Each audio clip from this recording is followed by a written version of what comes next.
ಕರುನಾಡಿಗೆ ನಮಸ್ಕಾರ. ನಾನು ನಿಮ್ಮ ಧನಯ್ಯ ಸರ್, ಅಕ್ಕಲ್ಕೋಟೆ. ಕರುನಾಡಿಗೆ ನಮಸ್ಕಾರ. ನಾನು ನಿಮ್ಮ ಧನಯ್ಯ ಸರ್, ಅಕ್ಕಲ್ಕೋಟೆ. ಕರುನಾಡಿನ ಎಲ್ಲ ವಿದ್ಯಾರ್ಥಿ ಮಿತ್ರರಿಗೂ ನಮಸ್ಕಾರ. ಇಂದು 12 ಆಗಸ್ಟ್ 2023. ನಿಮಗೆಲ್ಲರಿಗೂ ತಿಳಿಸಲು ತುಂಬ ಹೆಮ್ಮೆ ಅನಿಸುತ್ತಿದೆ. ಇವತ್ತಿನ ದಿವಸ ನಿಮಗೆಲ್ಲರಿಗೂ ಸ್ಫೂರ್ತಿಯ ದಿವಸ ಎಂದು ನಾನು ಹೇಳಲು ಬಯಸುತ್ತೇನೆ.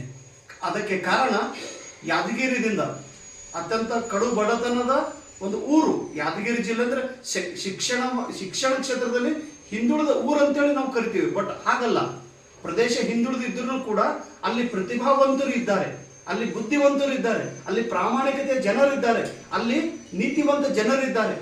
ಅದಕ್ಕೆ ಸಾಕ್ಷಿ ಇಲ್ಲಿ ನಿಮ್ಮ ಎದುರುಗಳಿಗೆ ಕುಳಿತಂತ ನನ್ನ ಇಬ್ಬರು ತಂಗಿಯರು. ಸಂಗೀತ ಅನ್ನುವ ಒಂದು ಹುಡುಗಿ, ವಯಸ್ಸು 29, ಯಾದಗಿರಿ ಜಿಲ್ಲೆಯ ಹತ್ತಿಕೋಣೆಯ ಗ್ರಾಮದವರು. ಇವರು ಅತ್ಯಂತ ಕಡು ಬಡತನದಲ್ಲಿ ಹುಟ್ಟಿ ಹಾಸ್ಟೆಲ್ದಲ್ಲಿ ಶಿಕ್ಷಣ ಪಡೆಯುತ್ತಾ UGC ನೆಟ್ ಪರೀಕ್ಷೆಯನ್ನು ಉತ್ತೀರ್ಣರಾಗಿದ್ದಾರೆ.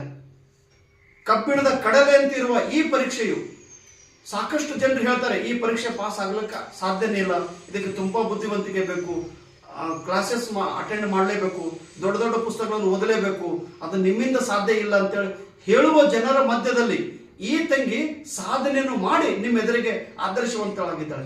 ಕೇವಲ 2 ಪ್ರಶ್ನೆಗಳಿಂದ GRF ವಂಚಿತಳಾಗಿದ್ದಾಳೆ. ಮುಂಬರುವ ಡಿಸೆಂಬರ್ ನೆಟ್ ಎಕ್ಸಾಮದಲ್ಲಿ ಖಂಡಿತವಾಗಿ ಈ ತಂಗಿಯು GRF ಪಡೆದುಕೊಳ್ಳುತ್ತಾಳೆ. ಎಷ್ಟೊಂದು ಆತ್ಮವಿಶ್ವಾಸ ಈ ತಂಗಿ ಹತ್ರ ಇದೆ ನೋಡ್ರಿ. ಶಾರೀರಿಕವಾಗಿ ಅಂಗವಿಕಲರು, 2 ಕಾಲಗಳಿಲ್ಲ ತಂಗಿಗೆ, ಆದ್ರೆ ಮನಸ್ಸು ಮಾತ್ರ ಸದೃಢವಾಗಿದೆ. ದೇಹಕ್ಕೆ ಅಂಗವಿಕಲರಾಗಿರಬಹುದು ನಾವು, ಆದ್ರೆ ಮನಸ್ಸು ಮಾತ್ರ ಸದೃಢವಾಗಿದೆ.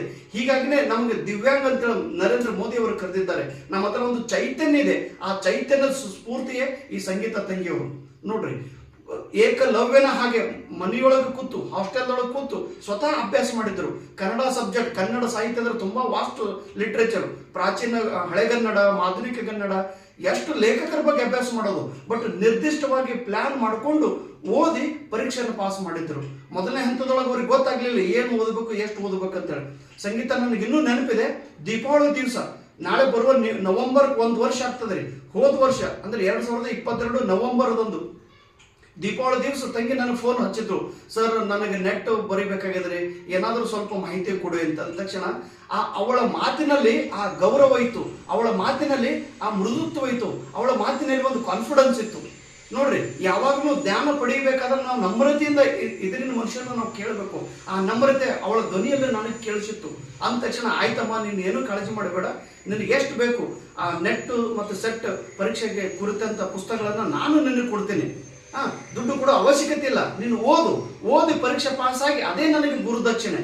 ಇವತ್ತು ನೆಟ್ ಪರೀಕ್ಷೆ ಪಾಸ್ ಆಗಿ ಯಾದಗಿರಿಯಿಂದ ನಡ್ಕೊಂತ, ನೋಡ್ರಿ, ನಡಲಿಕ್ಕೆ ಬರಂಗಿಲ್ಲ, ಬಟ್ ಟ್ರೈನ್ ಒಳಗೆ ಕೂತು ಅಕ್ಕಲ್ಕೋಟೆಗೆ ಬಂದು ನನಗೆ ಭೇಟಿ ಆಗ್ತಾಳಂದ್ರೆ ಈ ತಂಗಿ ಹತ್ರ ಎಷ್ಟು ಕೃತಜ್ಞತೆ ಭಾವನೆ ಇದೆ. ವಿದ್ಯಾರ್ಥಿ ಮಿತ್ರರೇ, ನಾವು ಮನಸ್ಸು ಮಾಡಿದರೆ ಮನುಷ್ಯನಿಗೆ ಯಾವುದೂ ಅಸಾಧ್ಯ ಅಲ್ಲ ಅನ್ನೋಕೆ ಇವರೇ ನಿಮಗೆ ನಿಜವಾದ ಮಾರ್ಗದರ್ಶಕರು, ಸ್ಫೂರ್ತಿಯು, ಇವರೇ ನಿಮಗೆ ಪ್ರೇರಣೆ ನೀಡುವರು. ಅದಕ್ಕೆ ನೀವು ಕೂಡ ಈ ತಂಗಿ ಹಾಗೆ ಬೆಳೆಯಬೇಕು, ಬೆಳೆದು ಇನ್ನೊಬ್ಬರನ್ನ ಬೆಳೆಸಬೇಕು ಅಂತ ವ್ಯಕ್ತಿತ್ವ ನಿಮ್ಮ ಹತ್ರ ಇರಲಿ. ಇವ್ರ ಜೊತೆಗೆ ಇನ್ನೊಬ್ಬರು ತಂಗಿ ಅದರ, ಚೆನ್ನಮ್ಮ ಅಂತೇಳಿ, ಅವರು ಕರ್ನಾಟಕದ TET ಪರೀಕ್ಷೆ ಉತ್ತೀರ್ಣರಾಗಿ ಕರ್ನಾಟಕದೊಳಗೆ ನಡೆಸುವ ಹೈಸ್ಕೂಲ್ ಪರೀಕ್ಷೆಯು ಕೂಡ ಇವರು ಪರೀಕ್ಷೆ ಪಾಸ್ ಮಾಡಿ GPSTR ಸೆಲೆಕ್ಷನ್ ಆಗಿದ್ದಾರೆ. ಈಗ ಅವ್ರು ಹೈಸ್ಕೂಲ್ ಟೀಚರ್ ಆಗಿ ಅಪಾಯಿಂಟ್ಮೆಂಟ್ ಆಗಿದ್ದಾರೆ. ಅವರು ಕೂಡ ದಿವ್ಯಾಂಗ ವ್ಯಕ್ತಿಗಳು. ಕಾಲಿಲ್ಲ ನೋಡ್ರಿ, ನಾನು ರಿಪೀಟ್ ಮಾತನ್ನು ಹೇಳುವ ಉದ್ದೇಶ ಅಷ್ಟೇ. ನಮ್ಗೆ ದೇವರು ಎಲ್ಲಾ ಅವಯವಗಳನ್ನು ಕೊಟ್ಟಿದ್ದಾನೆ, ಆದರೂ ಕೂಡ ನಾವು ನಿರಾಶೆಯಿಂದ ಇರ್ತೀವಿ ಅಂದ್ರೆ ಅದು ನೀವು ಮಾಡುವ ತಪ್ಪು.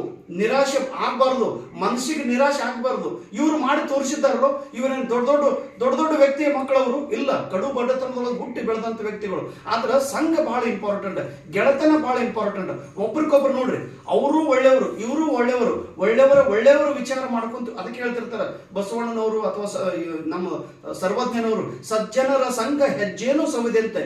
2 ಜನ ಸಜ್ಜನರು ಕೂಡಿದಾಗ ಒಳ್ಳೆಯ ವಿಚಾರಗಳು ಬರುತ್ತವೆ. ಇಬ್ಬರು ಸಜ್ಜನರು ಕೂಡಿದಾಗ ಒಳ್ಳೆಯ ದಾರಿ ನಮಗೆ ಸಿಗುತ್ತದೆ. ಇವತ್ತು ತಂಗಿ ಹೈಸ್ಕೂಲ್ ಟೀಚರ್ ಆಗಿ ಸ್ವಾಭಿಮಾನದಿಂದ ಜೀವನವನ್ನು ಬದುಕಲು ಹೊರಟಿದ್ದಾರೆ.